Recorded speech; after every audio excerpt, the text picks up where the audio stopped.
Hello, everyone. Welcome to another session of Exploration Tech. My name is Jared Heckbert. I'm the Director of Sales and Marketing here at Brilliance. Really excited to have Celigo joining us today, specifically Mark Simon, the VP of Strategy. We've found Celigo to be just an outstanding partner to Brilliance as we've continued to work with them. We're really looking forward to diving into this conversation, as it's always a constant topic around how organizations can set themselves up best for success when they're looking at the integrations. I'm going to pass it to Lori and let her introduce herself.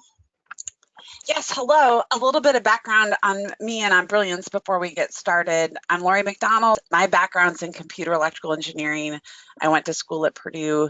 What most people remember about me is that I worked as a flight controller for the space shuttle program. I ended up at NASA through an internship at Purdue.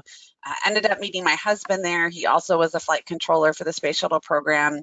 He eventually went to work at Rockwell Automation, and through the promotion opportunity that brought us to Milwaukee, Wisconsin. And so in 1998, I was in Milwaukee and trying to figure out what could be as cool as space, and I decided to start a web development company.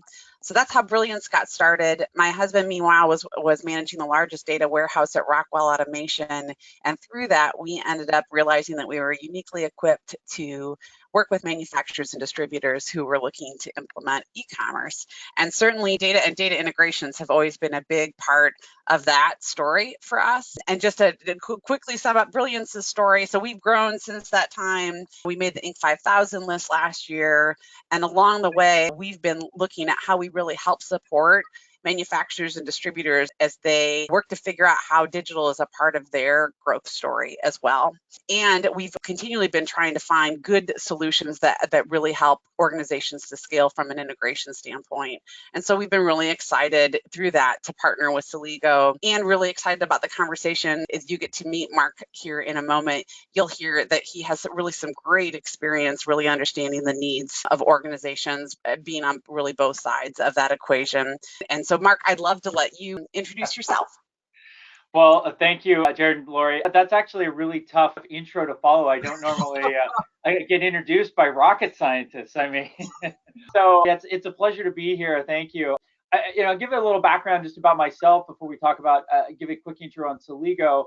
I've been, at this point, I hate to admit it, makes me feel a little old, but I've been in technology for 20 plus years at this point. But I started out as a software engineer back in the early, what I think of the early days of e-commerce in the 90s, building a lot of mid-market e-commerce solutions. And then I ended up co-founding and becoming the CTO of an e-commerce company that we took from, based here in Seattle, and we took that from 0 to 15 million in revenue in a matter of 2.5 years without any external equity funding. So very much bootstrapped, high growth. And one of the things that I learned through that process, it was the value of automation and integration in systems. And one of the things that really ended up falling into, I'd love to say it was, purposeful, but I think some of it was just luck, was taking an integration and automation first approach to things. It came out of necessity. And we also did some things where we built a lot of systems from scratch because we didn't know any better, and then sometimes built the inventory management and order control system from scratch. And you don't know enough before you start that to know you have no business doing it. But believe me, by the time you're done, you know enough to select a good one. And that actually ended up leading me to select and oversee the implementation of NetSuite as our ERP. And that was back kind of in the very early days. When I exited the e-commerce company, I then decided to take a jaunt into consulting. I honestly wanted to sort of build up my skill set before I did another e-commerce startup, and ended up honestly loving consulting so much and was learning so much. I stayed with one of the largest NetSuite VARs in the ecosystem, Explore Consulting, for about 10 years, and led the professional services practice for most of that. So there, worked with hundreds of customers in the mid-market system. We performed a lot of NetSuite implementations, also custom software development for a variety of companies, including the NFL. But we also had our own integration product, did a tremendous amount of integration work, worked with some very high volume integration customers, and built an iPaas practice, an integration focused practice using multiple tools, one of which was Celigo. But also within that, we had an e-commerce practice and digital marketing practice was under my professional services group. And so through that time, worked with several hundred companies, really ranging from all sizes, from pre-revenue all the way up to about $1 billion in revenue, and departments of some Fortune 50 companies. And so really saw a tremendous amount of things there about what really the true mid-market needs, and what was enabling what stood out for some high growth companies, successful ones, what made certain companies successful as clients, and what were stumbling blocks for others. And that was a huge learning experience. And when we were acquired at Explore Consulting, I opted to move into software and join Celigo, specifically because I'd been a partner and been working with them, and I saw the power of automation and an iPaas platform, an integration platform as a service. And I'd had two practices. I had the integration practice internally, and we used Celigo, and we used the competitive product. It was dramatically different within my practice using Celigo versus the other product, from the value that we brought to customers, the cost, the resource structure, and really in believing that believing that vision and the quality of the product led me to join Celigo as the VP of strategy, where I work focusing on our go-to-market strategy, but specifically for our customers that are adopting us as their key and core integration platform. And as far as, for those of you who haven't heard of Celigo yet, we are a software startup based in Silicon Valley. We've taken our first round of funding about 6 years ago. So we're well established with about 4,500 customers at this point. And we are an integration platform, specifically what's known as an integration platform as a service. So we're a cloud-hosted platform that enables you to build integrations between any type of application, but we're very tailored towards modern SaaS applications. And within that, we have some key differentiators that I'm sure we'll get a chance to talk about a little bit. But our goal as a company is to provide a product that brings integration down out of just the hands of IT and democratizes it in organizations, and allows everybody to take part in the automation initiatives and make their companies more efficient and effective. Well, if that intro doesn't get you guys excited, I don't know what will. if we have time, I'd love to go back to, the Packers are playing the Cardinals tonight, and I'm a pretty avid Packer fan. Love to revisit that whole NFL point you pointed out there. That's pretty cool. No, seriously, this is going to be great. A couple housekeeping items. If you have any questions for Mark, Lori, myself throughout the conversation here, please punch them into the chat box. We're happy to address those. I'd also highly recommend that you follow Celigo and Brilliance on LinkedIn. If you get a chance, that'd be wonderful. I know both organizations are working hard to provide a lot of really great content that I'm sure would be of value to you. So, all right, let's jump into it.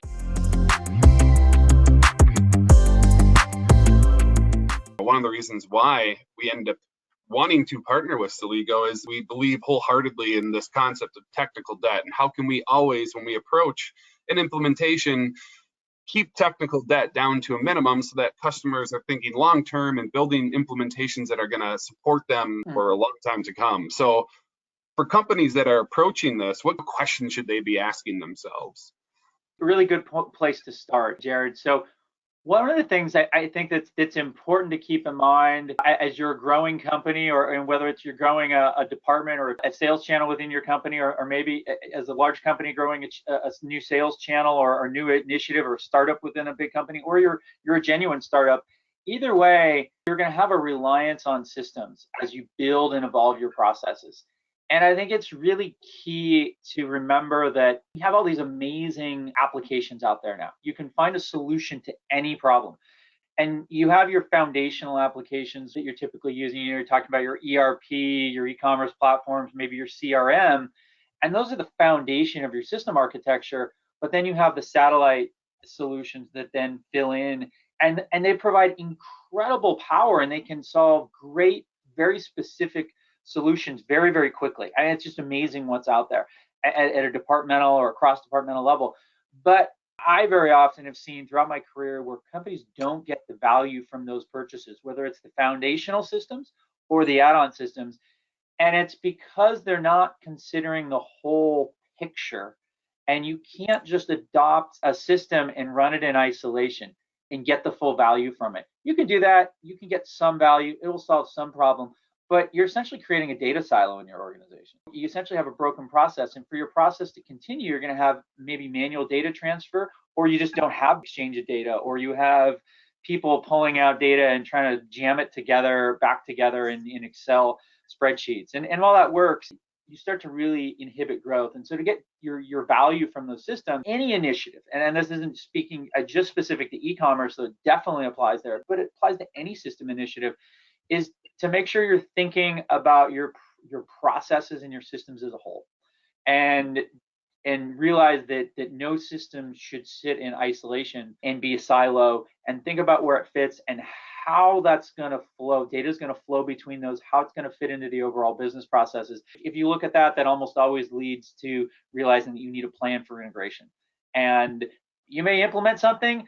Phase one may not include an integration, and very often, being in the integration business, I will recommend to a customer, hey, I think you should just get that up and running, but you need to plan and expect to integrate those systems in. That's where you're going to get the true automation and the true benefits from your investment, and get that big return on efficiency long term.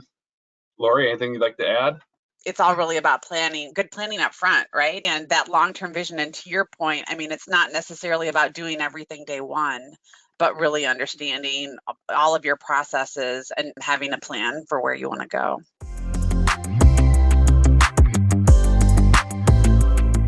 I'd love to dive further into the idea of efficiency around these processes. Can you talk about the importance of your philosophy towards automation?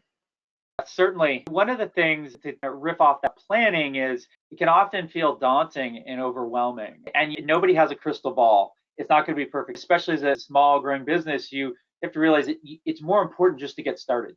And when it comes to the planning side and the automation, the key thing is just to make sure you get started. And anytime we're integrating something, all we're doing or automating, all we're doing is taking something that was otherwise done manually and removing that manual aspect of it. So your planning process can sometimes be as simple as walking through your process manually and noting like where it works, where it doesn't work.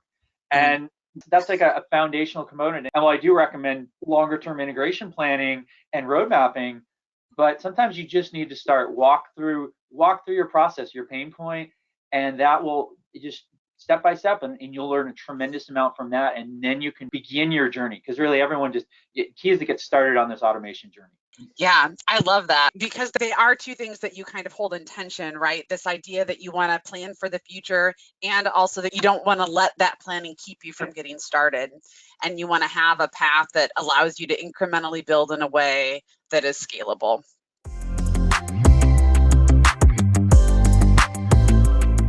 You mentioned in your intro that when you were on the other side of it, both in consulting and your own e-commerce company you were growing before, you were able to really see the differences of different approaches to integrations. I'm curious what you see as the value of Celigo compared to your competitors. Certainly. And one of the things about when it comes to integration solutions, there's many different approaches out there. And often one of our biggest competitors is either no action or somebody building something in-house themselves. We have to really realize that the pace of technology change has increased drastically.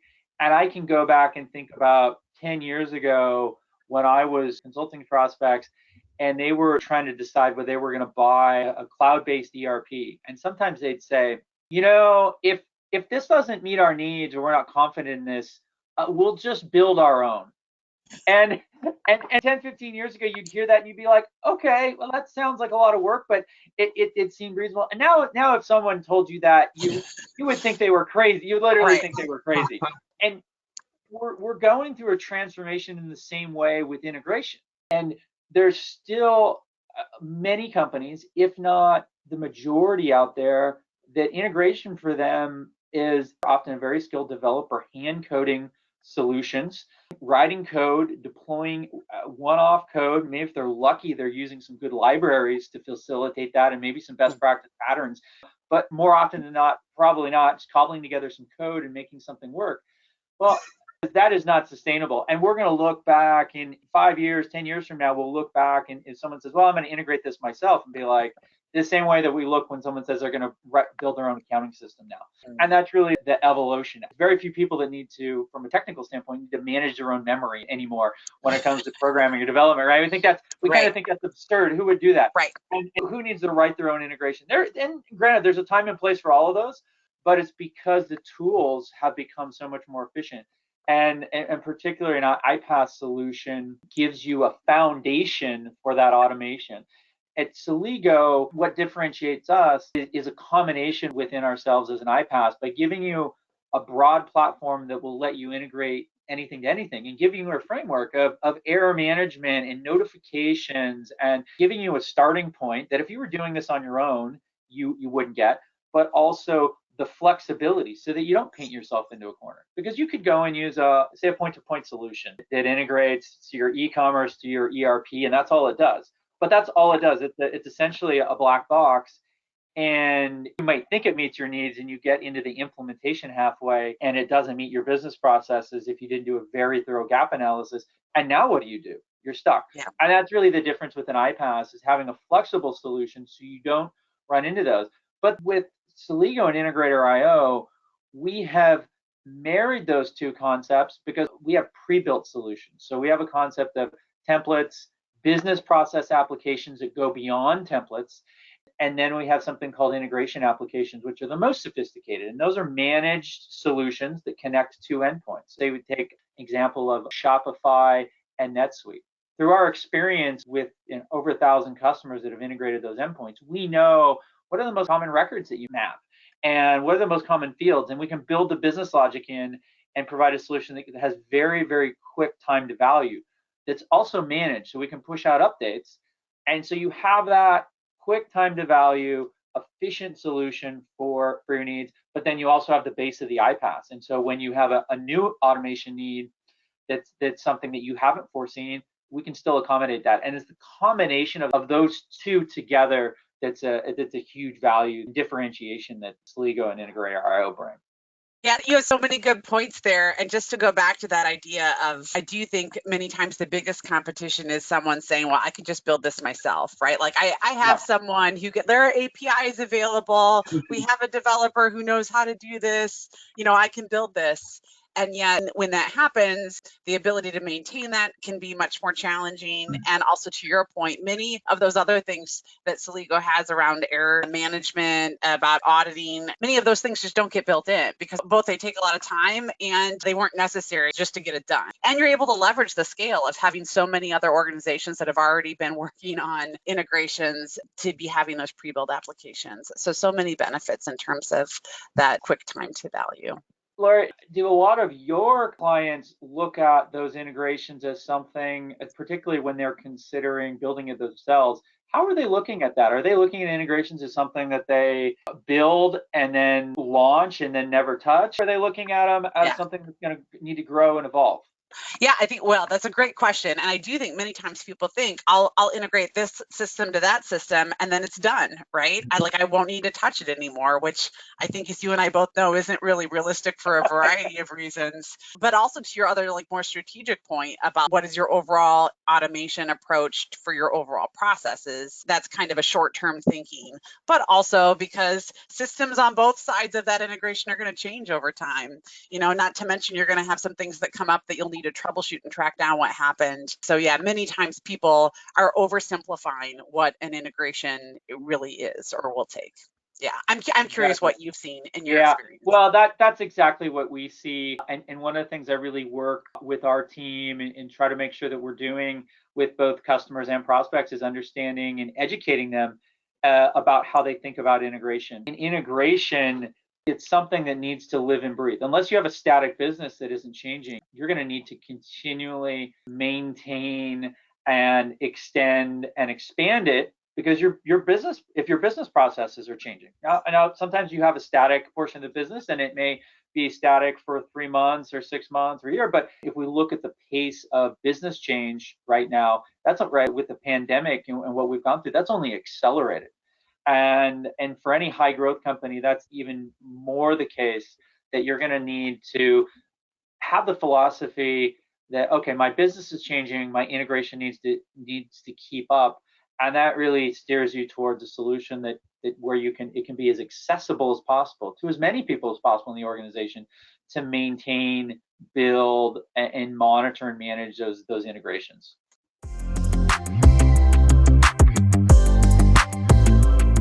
I know many of our customers are looking at how do they create a better customer experience using digital? And so from your perspective, as organizations look to create user experiences that create value and drive loyalty, how does the data integration enable organizations to have competitive differentiation and be more strategic?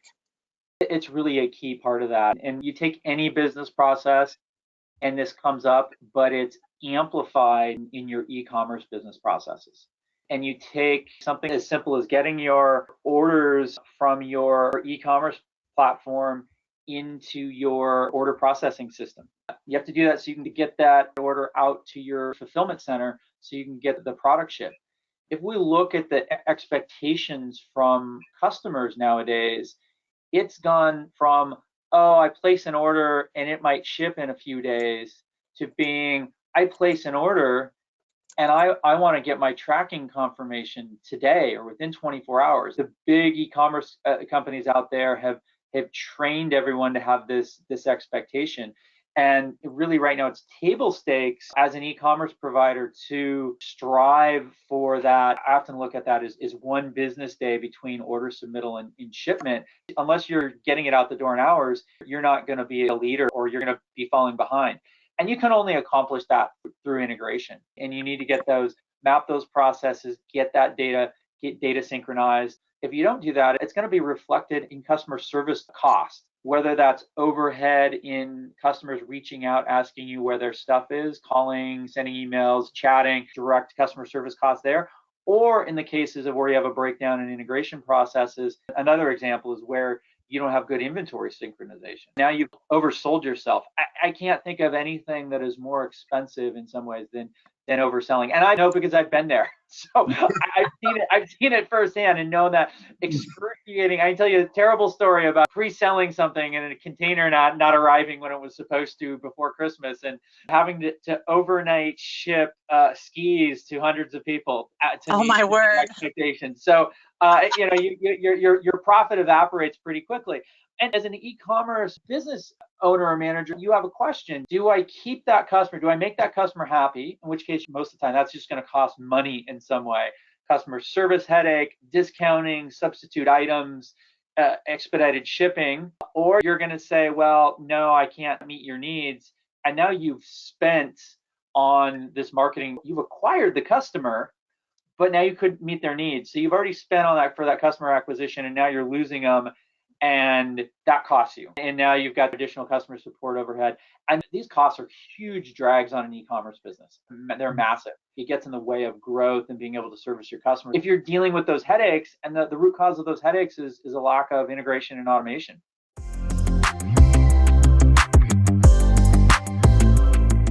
So speaking on data synchrony, say there's a hiccup in the data integration. Let's reference the ERP since we've talked about it. Say the ERP is offline for a bit. How does Celigo support business continuity?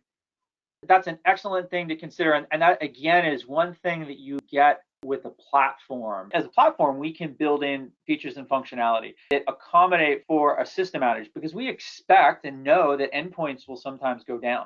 That's simply the reality of the situation, that endpoints can be down.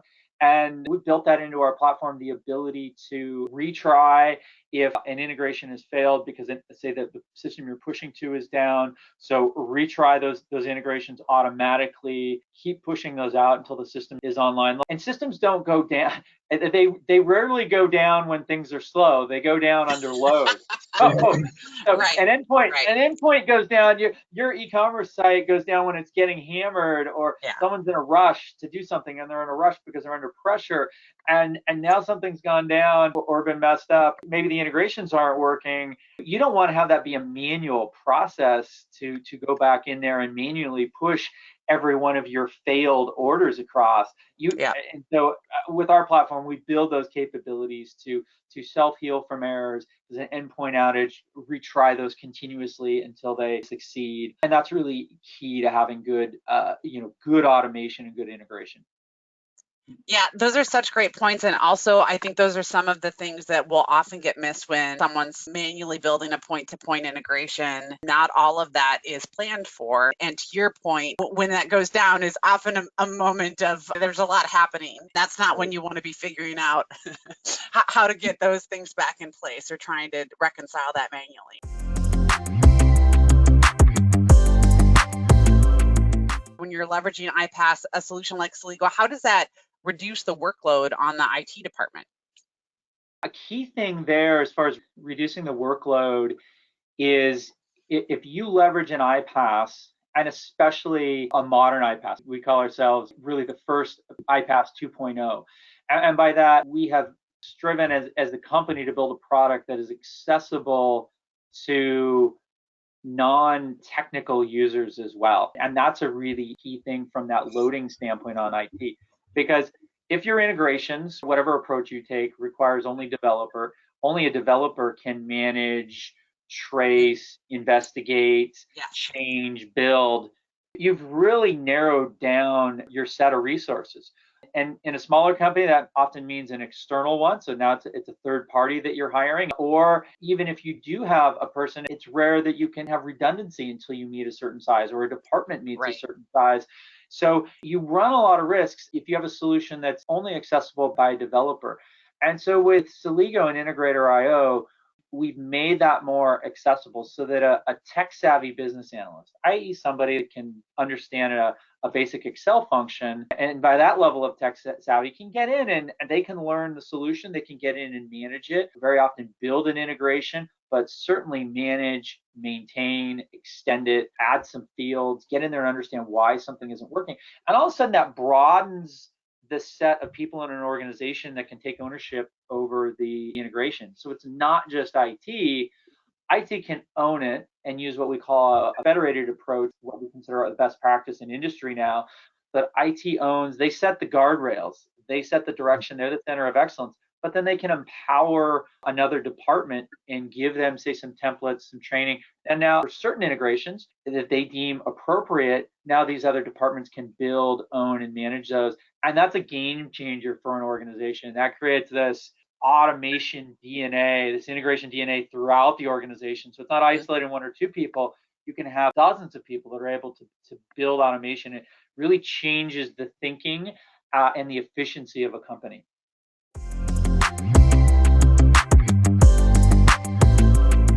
Man, I wish we could keep going because this has been such a fascinating topic to hit on with you, Mark. Any last closing thoughts from either of you before we wrap today's session? Well, I would just like to come back to one of the things that I think we already hit on a few times, which is that I really believe that as organizations look at how they create stronger user experiences and differentiate themselves in the market, that increasingly how they are able to use data in a way that both enables them to be more efficient, but also to give customers information that helps them, that serves their customers better is really key. And so I just think this needs to be a part of a conversation that every organization is thinking about in terms of how are they going to approach making sure their data is available to customers, to their employees, and also how are they going to manage that in a way that enables them to scale and grow. Mark, what else do you have to add? Yeah, I think the thing that I would add or remind everybody is, as a business leader, always keep in mind integration and automation. Whenever you add a new system, whenever you change a process, just ask yourself, should we be integrating this? Can we integrate it? How can we automate this? That simple shift right there can have a drastic impact on your business and make huge increases over time in the efficiency, just by starting and asking those questions of yourself and of others. And if you do that and then execute on that, pick a good tool and build that automation and integration muscle in an organization, and you're going to create a huge business differentiation over your competitors that don't do that. What a great way to end it. Thank you, Mark, for taking time out of your day. We really value our partnership with Celigo. We value you taking time out of your day to join us. This has been fantastic. Again, I'll say if you have any questions about Celigo, about iPaas, or the challenges that iPaas is solving for customers, specifically from a Celigo perspective, feel free to contact Brilliance. Feel free to contact Celigo. As I mentioned at the top, please follow both organizations if you get a chance. And we'll follow up shortly with the recording and some additional exploration techs that we'll be hosting soon. So again, thank you, Mark, and everyone have a great rest of your day. Thank you. It was a pleasure to be here.